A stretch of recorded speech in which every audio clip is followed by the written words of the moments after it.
Bonjour à tous, c'est Claire, bienvenue dans la suite de ces activités. Et dans cette activité-là, on va travailler avec la carte du soleil de vie, donc qui est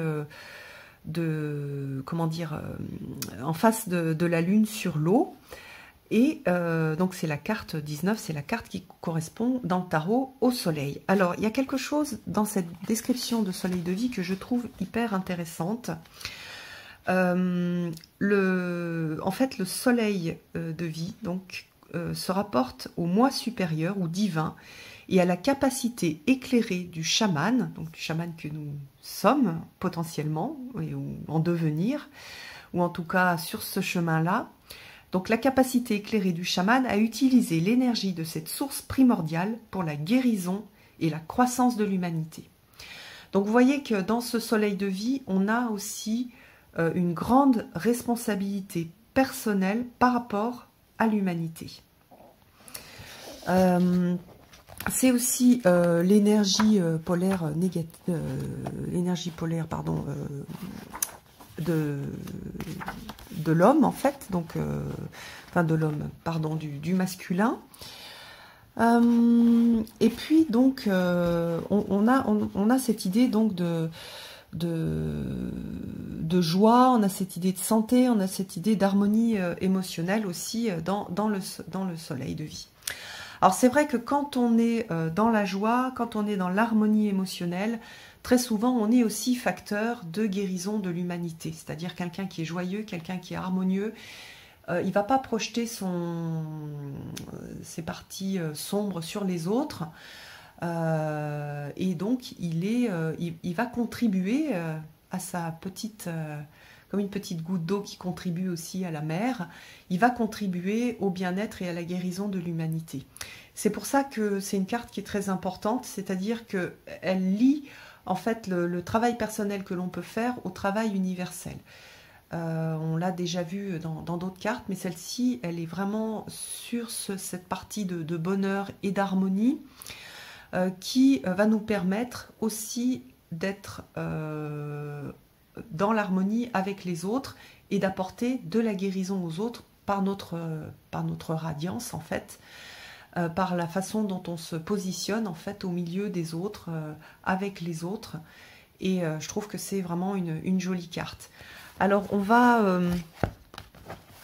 garder la carte, je vous invite à garder la carte du soleil sortie et à faire le tirage avec les cartes qui restent. Et donc on va faire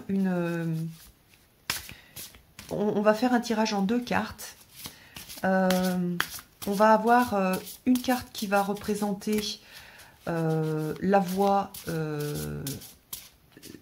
du bonheur, pour vous particulièrement, et une carte qui va représenter la voie de l'harmonie. Alors, donc on parle bien d'un bonheur qui va permettre après de, comment dire, en cascade, d'apporter le bonheur autour de vous. Pas le bonheur d'avoir un nouveau... gagner de l'argent et de s'acheter une nouvelle, je sais pas quoi, une super voiture. Hein. On est vraiment sur quelque chose de beaucoup plus incarné et beaucoup plus... voilà, on est sur du vrai bonheur et sur de la véritable harmonie. Alors, donc pour moi, hop, je vais mettre les cartes. Donc la voie du bonheur.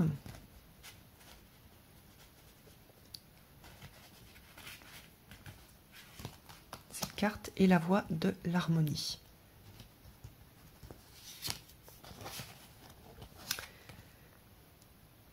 Alors, la voie du bonheur, c'est la carte de l'émancipation, le 5 d'arc. Donc bon, là, il faudra que j'y travaille un petit peu.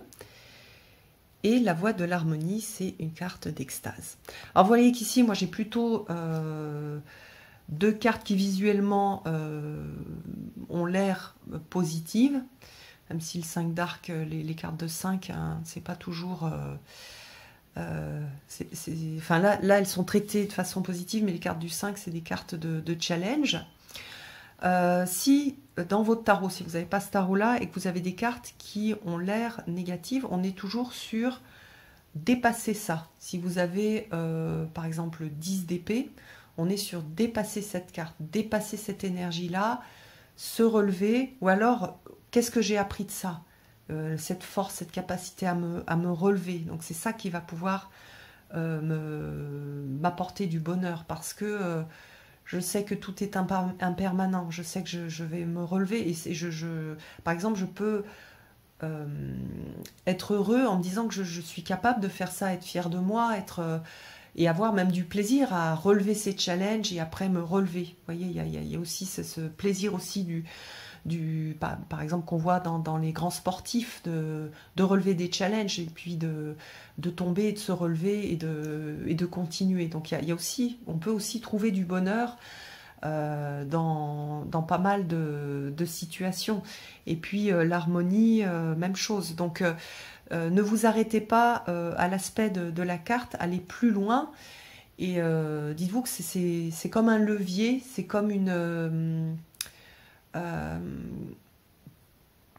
ou alors si jamais, par exemple, vous vous sentez complètement à terre avec plein d'épées dans le dos, si vous voulez accéder au bonheur, il va falloir changer votre façon de voir les choses et de ressentir les choses.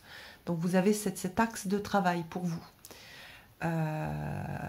Voilà, donc si par exemple vous avez l'harmonie et la carte de la mort, alors ça peut être plusieurs choses, hein. La carte de la mort, c'est... il peut y avoir tellement de choses, mais la carte de la mort, c'est faire la paix avec les ancêtres, c'est faire la paix avec la mort, avec la vision de la mort, c'est faire la paix, c'est accepter le voyage, c'est accepter les transformations. Voilà, il y a plein de choses aussi, ou c'est faire mourir quelque chose aussi. Donc c'est peut-être la mort qui doit agir dans votre vie. Laissez la mort agir pour pouvoir accéder à l'harmonie. Donc il y aura des choses à lâcher. Voilà, donc un petit peu des idées pour travailler ces cartes. Voilà, je vous embrasse tous, à bientôt.